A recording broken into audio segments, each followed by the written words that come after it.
ஆசிரியர் பெருமக்கள் அனைவருக்கும் இனிய வணக்கம்.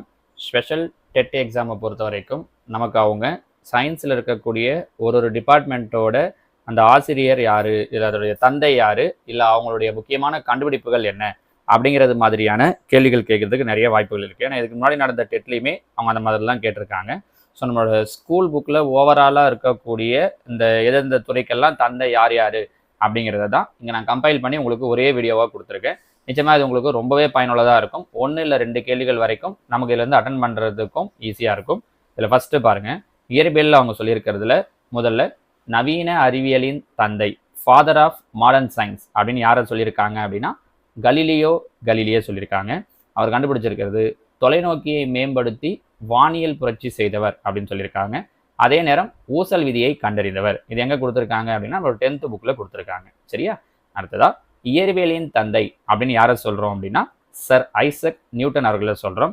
நம்ம 7th 10th வரைக்கும் படிக்கக்கூடிய இயக்க விதிகள், லாஸ் ஆஃப் மோஷன் மற்றும் இயற்பு விதியை வகுத்தவர் இவர் தான் சர் ஐசக் நியூட்டன். அவரை இயற்பியலுடைய தந்தை அப்படின்னு சொல்கிறோம். நவீன இயற்பியலின் தந்தை அப்படின்னு யாரை சொல்கிறோம் அப்படின்னா ஆல்பர்ட் ஐன்ஸ்டீன் அவர்களை சொல்கிறோம். சார்பியல் கோட்பாடு மற்றும் ஒளிமின் விளைவு, ஃபோட்டோ எலக்ட்ரிக் தியரி சொல்லுவோம் இல்லையா, அதை சொன்னவர் யார் அப்படின்னா ஆல்பர்ட் ஐன்ஸ்டீன். அவரை நவீன இயற்பியலின் தந்தை அப்படின்னு சொல்கிறோம். அணுக்கரு இயற்பியலின் தந்தை அப்படின்னு யாரை சொல்கிறோம், ஃபாதர் ஆஃப் நியூக்ளியர் ஃபிசிக்ஸ் பார்த்தோன்னா எர்னஸ்ட் ரூதர்போர்டு. நம்ம 9th 10th புக்கெல்லாம் வர அணு அமைப்பு, ஆட்டம் ஸ்ட்ரக்சர் மற்றும் அணுக்கரு கண்டுபிடிப்புக்கு காரணமானவர் இந்த எர்னஸ்ட் ரூதர்போர்ட்.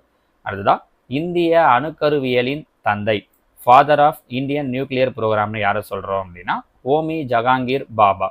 இவர் தான் இந்தியாவுடைய அணுசக்தி திட்டங்களுக்கு அடித்தளம் அமைத்தவர். அடுத்ததா ஃபைபர் ஆப்டிக்ஸ் தொழில்நுட்பத்துடைய தந்தை அப்படின்னு யாரை சொல்கிறோன்னா நரேந்தர் சிங் கபானி. இவர் இந்தியாவை பூர்வீகமாக கொண்ட விஞ்ஞானி. சரிங்களா? அடுத்ததா இதெல்லாமே ஃபிசிக்ஸில். கெமிஸ்ட்ரி, வேதியியலில் என்னென்ன கொடுத்துருக்காங்க அப்படின்னா நவீன வேதியியலின் தந்தை, ஃபாதர் ஆஃப் மாடர்ன் கெமிஸ்ட்ரின்னு யாரை சொல்கிறோன்னா அந்துவான் லவாய்சியரை சொல்கிறோம். இவர் ஆக்சிஜன், ஹைட்ரஜன் அப்படிலாம் பெயரிட்டவர். அதே நேரம் நிறைமாறா விதி, law of conservation of mass, அதை நிரூபித்தவரும் இவர் தான். அடுத்ததா தனிம வரிசை அட்டவணையின் தந்தை, ஃபாதர் ஆஃப் பீரியாடிக் டேபிள்னு யாரை சொல்கிறோன்னா டிமிட்ரி மெண்டலீவை சொல்கிறோம். நம்ம 8th 9th 10th புக்கெல்லாம் இருக்கக்கூடிய முக்கியமான ஒன்று தனிம வரிசை அட்டவணை இல்லையா, அதை முதல்ல உருவாக்குனர் இவர் தான். அடுத்ததா இந்திய வேதியியலின் தந்தை, ஃபாதர் ஆஃப் இந்தியன் கெமிஸ்ட்ரின்னு யாரை சொல்கிறோன்னா பிரஃபுல்ல சந்திரரேவை சொல்கிறோம்.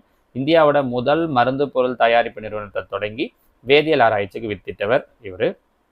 அடுத்தது இதெல்லாமே ஃபிசிக்ஸ் கெமிஸ்ட்ரியில். அடுத்ததாக பயாலஜியில், பாட்னி ஜுவாலஜியில் யார் யாரை கொடுத்துருக்காங்கன்னா உயிரியல் மற்றும் விலங்கியலின் தந்தைன்னு யாரை சொல்கிறோம் அப்படின்னா அரிஸ்டாட்டில். உயிரியலின் தந்தைன்னு சொல்கிறோம், விலங்கியலின் தந்தைன்னு சில இடங்களில் யூஸ் பண்ணியிருக்காங்க. உயிரினங்களை முதலாக அறிவியல் பூர்வமாக வகைப்படுத்தின கிரேக்க தத்துவ ஞானி இவர் அரிஸ்டாட்டில். அடுத்ததாக தாவரவியலின் தந்தைன்னு யாரை சொல்கிறோம்னா தியோப்ரஸ்டஸ். இவர் தாவரங்களுடைய பண்புகள் மற்றும் மருத்துவ குணங்களை ஆராய்ஞ்சு முதல்ல நூலாக எழுதினவர் இவர் தான். யார்? தியோப்ரஸ்டஸ். அடுத்ததாக வகைப்பாட்டியலின் தந்தை, ஃபாதர் ஆஃப் டாக்ஸனமின்னு யாரை சொல்கிறோன்னா கரோலஸ் லின்னேயஸ். இருசொல் பெயரிடும் முறையை உலகுக்கு அறிமுகப்படுத்தியவர். நம்ம 9th புக்கில் இருக்கு இல்லையா, அந்த முறையை சொன்னவர், இருசொல் பெயரிடும் முறை. சரியா? அடுத்ததா மரபியலின் தந்தைன்னு யாரை சொல்கிறோன்னா கிரிகோர் ஜோகன் மெண்டல். நம்முடைய 10ஆம் வகுப்பில் வரக்கூடிய முக்கியமான பாடமான மரபியல், ஜெனட்டிக்ஸ் பாடத்தில் வர பட்டாணி செடி சோதனைகள் மூலமாக பாரம்பரிய கடத்தலை கண்டறிந்தவர் இவர். அடுத்தது நோய் தடை காப்பியலின் தந்தை, ஃபாதர் ஆஃப் இம்யூனாலஜின்னு யாரை சொல்கிறோன்னா எட்வர்ட் ஜென்னர்.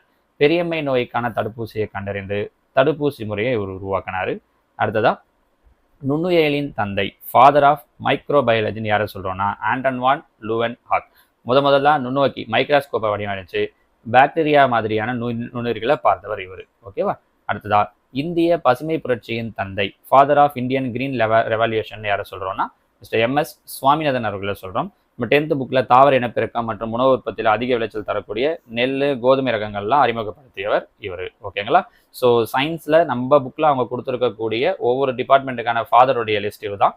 இது மொத்தமாக கம்பைல் பண்ணி கொடுத்துருக்கோம். இன்னும் வேறு ஏதாவது லிஸ்ட்டு வேணும்னாலும் கேட்டிங்கன்னா மொத்தமாக கம்பைல் பண்ணி நான் தரேன். இன்னும் இதே மாதிரியான நிறைய வீடியோஸை நம்மளோட யூடியூப் சேனலில் போட்டிருக்கோம் பாருங்கள். ஈவன் மேத்ஸ் மட்டும் இல்லாமல் சயின்ஸு, சோசியல், தமிழ், சைக்காலஜின்னு சொல்லிட்டு எல்லாத்துக்குமே யூஸ் ஆகிறது மாதிரி. இதில் வேறு ஏதாவது தேவை அப்படின்னாலும் சொல்லுங்கள், நான் உங்களுக்கு கிரியேட் பண்ணி தரேன். ஓகேவா? தேங்க்யூ.